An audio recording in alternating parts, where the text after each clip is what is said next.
This is the Horse Radio Network. This is episode 651 of Horse Tip Daily. A different horse tip, a different equine topic, a different equestrian expert every day. Horse Tip Daily brings the world of equine knowledge to you, one day at a time. Today's tip is brought to you by EQ Ready Records, record-keeping services for busy horse people.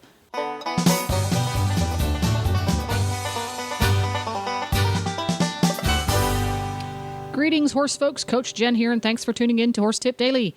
Today's tip is about how and why liquid supplements can work so well. It's an excerpt from the Horses in the Morning Show, episode number 417, featuring our favorite, Dr. Chang. But before we get to today's tip, let's hear from today's sponsor. Coach Jen here with Amanda Eckelberg of EQ Ready Records, Equine Records Management Service. Amanda, EQ Ready Records is really a fantastic service now that I've learned about it, and it's getting a lot of us horse folks organized. What made you start EQ Ready Records? It's such a unique concept. Well, that's pretty simple, really. I've worked in and around the horse business for the last 15 years in various aspects, in the breeding barn, in the vet's office, at the training barn, at the ranch, and everywhere I've gone, it always amazes me. Nobody is available to take good care of their records, which is so important. They spend a lot of money getting double vaccinations. They get coggins pulled 2 and 3 times a year because they can't ever find them. Those kinds of things, and it made me wonder, wow, these people really need help. Nobody wants to do the paperwork. Nobody wants to sit behind the desk and enter things in the computer, but when you need it, you need it. For example, a couple of years ago here in Texas, we had, a flea rhino outbreak. Everybody was calling the vet clinic, is my horse vaccinated for this? Is my horse vaccinated for this? How simple would it have been for them to just get on the computer, log in, and see exactly what their horse has been vaccinated for and when? Or if they needed to do any other preventative maintenance, they could do it at that time. So I came up with this concept for we can do it effectively, cost-effectively, and accurately, and all of your information is secure. It's available when you need it, where you need it, and you don't have to worry. That's just one less thing you have to worry about. So you're taking the expletive out of those situations by being our record keepers for us. Yes. That's fantastic. Well, I'm glad you started it because it's a fantastic service. Folks out there listening, you need to go to EQReadyRecords.com, so easy to spell, and check this out. You'll be glad you did, and folks who take care of your horses for you when you're away will be glad, and your vet's office will be glad too because they're sick of you calling. We'll see you again soon, Amanda. All right, thank you. And now, on with today's tip. One of the things that a lot of people have asked us is, why is the Omega Alpha herbal product so effective compared to other herbal products that's been around, right? And I always tell everybody, we did not invent the concept of herbal products. Herbal products have been kicking around a long time, right? One of the biggest mistakes that everybody has made when they were doing herbal products, however, was that they said, well, horses are herbivores. All we need to do is to take the herbs, do the blend, crush it up into fine powder, and then give it to the horses to eat. Well, the biggest problem with that concept was that first, some of the horses just didn't like the taste of it, right? Just because they were horses doesn't mean they like the taste of every piece of green stuff you give to them. And I say to everybody, if you can't get it into you, I don't care how good it is for you, it isn't going to do any good, right? But more importantly, one of the things that we have done is that we have done a liquid extract of these herbs. And the reason that's important, and I explain that by using an analogy. If, in the morning when you wake up, let's say you want to get a cup of coffee, all right? The reason you're taking a cup of coffee is that you want to get some caffeine into you.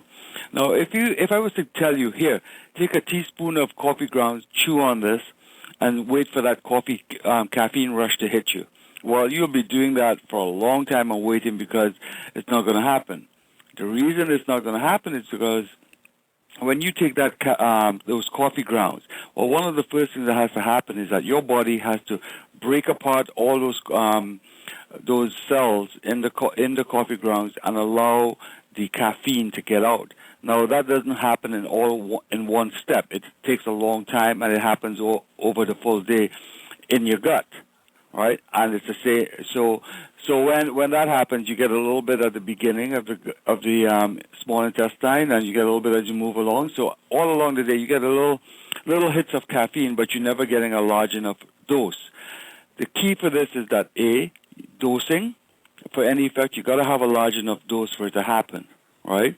And so the analogy there is that if you have a headache and I take an aspirin tablet and carve it up into 20 pieces and give you a piece every half an hour, you will have that headache for the rest of your life. It's not because the aspirin is not doing its job, it's just that you're not getting enough of it at any one time. So when we take a liquid extract, like you brew your coffee, you drink a cup of coffee, you get all that caffeine all at once, because all that has to happen is your body just has to absorb that liquid, and it's very efficient at absorption, right? So it's the same thing with the horses. If you give them a little bit in powder form, it'll take all day for them to break it down, so you never get enough at any one time into their system, right? So whereas when we do a liquid, that's why it works.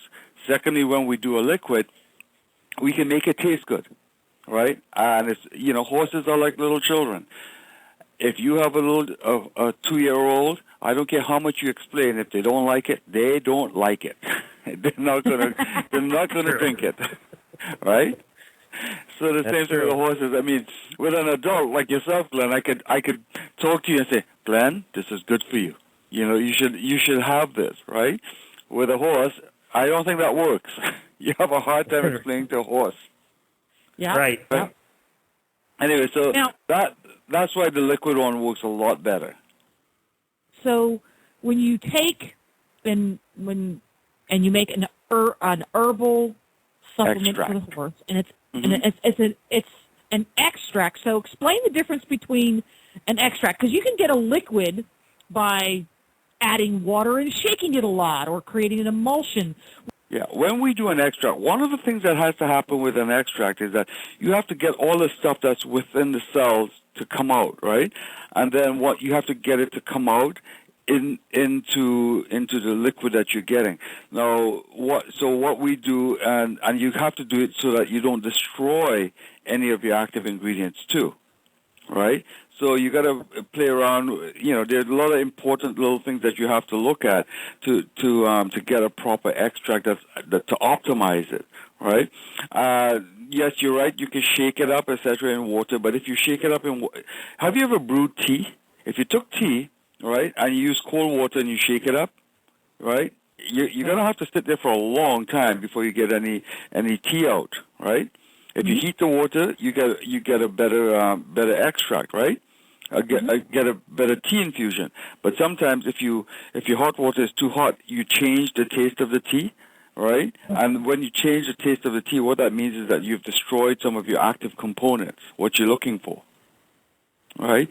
So when we do our extracts, those are all of the things that we have to be careful of, that we're not destroying anything. That's important.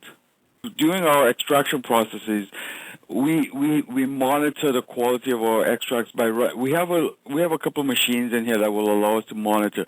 We have something called an HPLC. And one of the things that an HPLC does is called high pressure liquid chromatography. We can run the extracts through it, and then from there we will see, okay, what compounds are in there, what are we missing, and what is being damaged, right? And so from batch to batch, we have done this, and we have sort of optimized our processes using that methodology. Right, so we know we get the best that's available that we can possibly get. Let's put it that way. Until new technology comes out, we do the best with what we have. So, are there different herbal ingredients that require different methods of creating an extract? Like, are there herbs that need to be put in hot water, and other herbs that need to go in some kind of an alcohol. So there's different herbs that need different treatment? Yeah, different herbs will do, there are some different herbs. There are some herbs where if you use water, you're not going to get anything out because what the actives you're looking for are soluble in alcohol and they won't come out in the water, right? There are herbs which will come out in the water, but then if the temperature is too high, it breaks down the actives to a point where it's useless, right? You can take it out, but it's useless, right? So those are some of the little things that you have to know when you're doing some of these herbs. Another thing with the... Sorry, go ahead. Well, you finish your thought there because I'm going to jot this question down. No, go ahead. Well, another thing I was going to say with the liquids is that people don't realize this, but in order for anything to be absorbed through the intestinal tract, it has to be soluble in the liquid or sort of emulsified in the liquid, etc. Because the process of absorption into the gut, right, involves a liquid medium, right? So if the gut itself didn't put out things like hydrochloric acid or did not put out things like bicarb, etc., or put out things like like the bile salts, right? A lot of the foodstuffs that we take in would not get absorbed, but the absorption happens because you have what's called a liquid media. So the food gets broken up. The enzymes can only attack it if the food is covered with liquid, right? And like enzymes, etc., they all work in a liquid environment. If you only had dry powders going in, one of the first things that has to happen, your dry powders has to get all soaked up with liquid, etc., which is provided by the acids in the gut or the other fluids that the GI tract releases. And then this works as a medium to allow the active ingredients to infuse or to diffuse through the intestinal tract membrane into the bloodstream, and that's how it's absorbed. So are there certain herbs then, Dr. Chang, that you want to have in powder form and you want to take longer to absorb, or are they pretty much you? Usually for herbs, it's you always use the liquid extracts will always work best. There's no powdered herbs that will work as good as a liquid.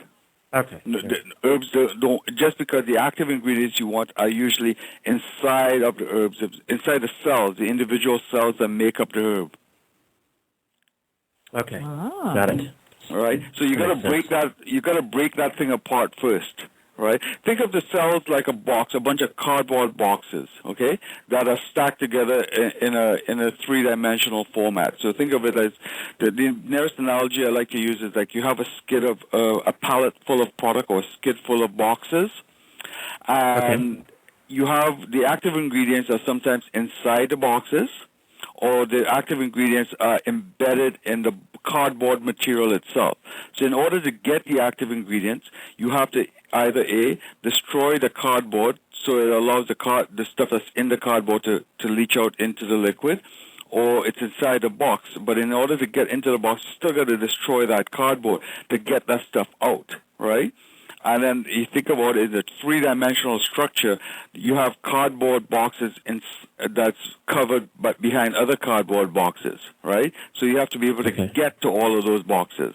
And that process of extraction is how you get at it. Okay. That makes sense. Clear as mud? No, that does make sense.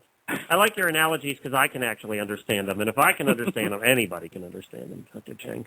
That's for certain. So now, so are all of your products in the liquid form? No, we have a few powders, and I'll explain why we have a few powders. We have, for example, one of our powders is a probiotic product, right, which is Biotic 8.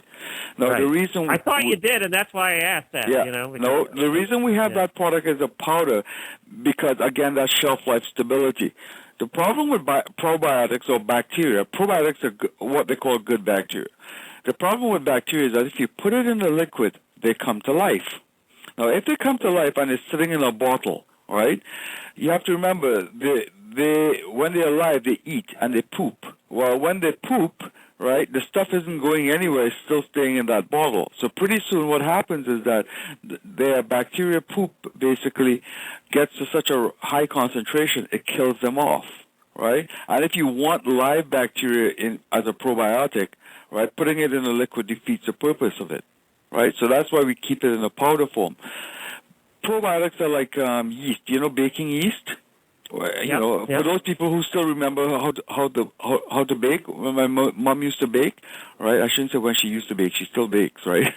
Okay. but you got to have yeast that's still alive. And one of the things we know that killed off a lot of the yeast was moisture, right? Because moisture brings it back to life, and then when it came back to life, there was nothing for it to eat at that point, right? So you have to keep probiotics dry, right? And then that makes them live longer. You have a better shelf life with those. Dr. Chang, I say this all the time, but it's true. We are the only morning show in the world this morning talking about pooping probiotics. I guarantee you. Well, I was gonna make a crack there, but the winemakers won't love me. I always call wine bacteria poop. Because you have to remember, all that alcohol, that's a waste product of bacteria. Bacteria and yeast. It is funny when you go take the bourbon tour in around Lexington. I don't know if you've gone to any of the distilleries and taken the tours, but when you see those big vats of bubbling yeast, making the bourbon, you do think of that, and it smells like that sometimes too. Well, thank you, Dr. Chang. This is OmegaAlphaEquine.com. OmegaAlphaEquine.com. That is very interesting because I didn't know all of that about the liquid versus the powder. That was a good topic for today. There you go. To learn more about how your horse's insides work from Dr. Chang, go to OmegaAlpha.ca, where you'll find the new Coach's Corner educational series, as well as a complete lineup of Omega Alpha products. If you just love listening to the Horses in the Morning gang put their 2 cents in about horse health topics, you can tune in to the Horses in the Morning show at horsesinthemorning.com. Don't forget to support our sponsors here on the show because they make Horse Tip Daily possible. Today's sponsor has been EQ Ready Records, record-keeping services for busy horse people. Check them out today at eqreadyrecords.com. Please stop by the Horse Tip Daily Facebook page and let us know what you think of the tips you hear on the show. It's also a great place to tell us about topics you'd like to hear us cover on the show.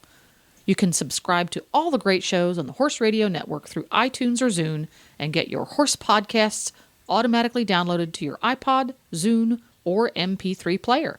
You can also listen to the shows right on Facebook. The player's right there every day. I'll be back again tomorrow with another new expert and a different horse tip. Until then, go ride your horse!